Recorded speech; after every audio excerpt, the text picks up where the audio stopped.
His mother tried to end his life before it began. Let that sit for a moment. The woman who would go on to become the most celebrated mother in world football, Maria Dolores Aveiro, once stood in a doctor's office in Madeira and considered a life without her fourth child. She was exhausted. The family was broke. The tin-roofed house in Quinta do Falcão could barely hold 3 children, let alone 4. And her husband, a kind man drowning slowly in alcohol and the ghosts of a colonial war, could not carry any more weight. The doctor refused. The pregnancy continued. And on February 5, 1985, a boy was born who would one day be the most followed human being on the planet. But this story, his real story, is not about trophies. It is not about the goals, or the Ballon d'Or speeches, or the billion-dollar brand. It is about something far more important than all of that. It is about what happens when the world says you are nothing, and you decide to make that the reason. This is the story of the boy from Madeira. The crybaby, the scholarship kid with the wrong accent, the teenager who threw a chair at a teacher and burned every bridge behind him, the 15-year-old who went under the knife for a heart condition and was back on the training pitch within days. This is how a human being engineers themselves into a legend. Part 1. The Crucible. Madeira is not the glamorous island resort that travel magazines sell you. The Madeira where Cristiano Ronaldo grew up, in the steep, cramped neighborhood of Santo Antonio, was a place of real poverty. The kind that shapes you at bone level. His father, José Diniz Aveiro, had served in Portugal's brutal colonial wars in Angola and Mozambique. He came home carrying things that don't have names, the kind of weight that men of that generation buried in bottles. He was a kind father on his best days, but his best days grew fewer. He worked as a kitman at the local club Andorinha, the lowest rung on the football ladder. And this small, gentle humiliation became the first fire that lit young Cristiano. The neighborhood knew him as Abelhinha, Little B.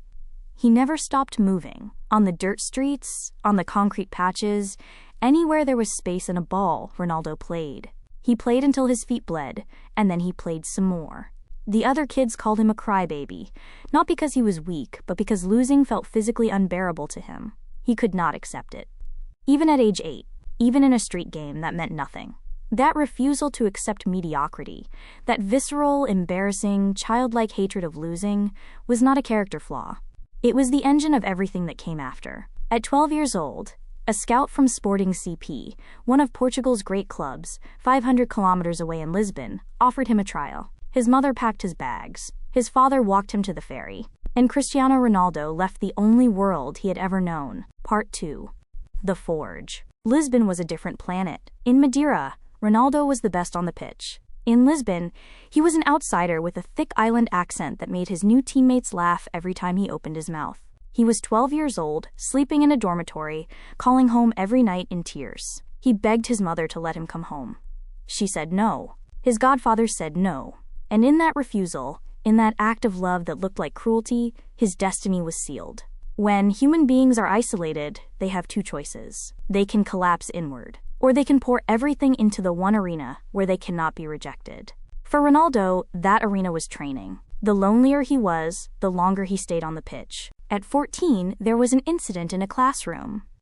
A teacher said something disrespectful. The accounts differ on exactly what, but the theme is consistent. Someone in a position of authority belittled him. Ronaldo threw a chair. He was expelled. And in the aftermath, a terrifying decision was made.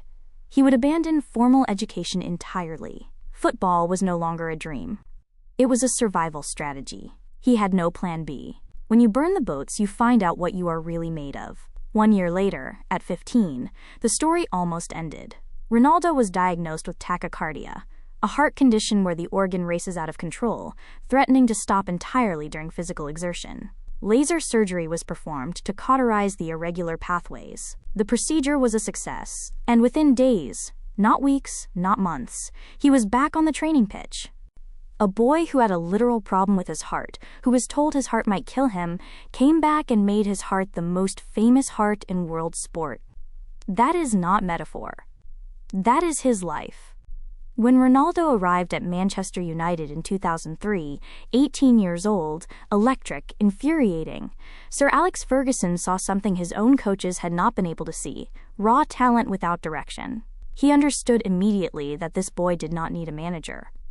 He needed a father. Ferguson was patient in a way that contradicted his famous temper. He let Ronaldo be flashy, then quietly channeled the flair into efficiency. He was the architect of the second version of Cristiano Ronaldo, the one who learned to use his brilliance in service of the team, not just himself. In September 2005, the call came. José Diniz Aveiro, kitman, war veteran, gentle alcoholic, father, was in a hospital in London. His liver was failing. Ferguson did something remarkable. He pulled Ronaldo aside and said, "Family comes first. The club does not matter. Go."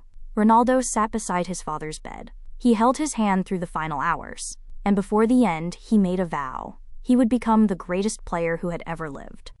Not for himself, for the man in that bed, who had seen his talent in the mud of Madeira, but would never live to see him lift a trophy. José Diniz Aveiro died at 51. His body had given out, but his legacy, in the form of a grief-fueled machine-like relentless son, was just beginning. Sports psychologists call it pathological discipline, when loss is channeled so completely into performance that every training session becomes a form of debt repayment to someone who can no longer receive it. Every Ballon d'Or, every Champions League final, every morning run at 5 a.m. A conversation with a ghost. Part 3. The Machine.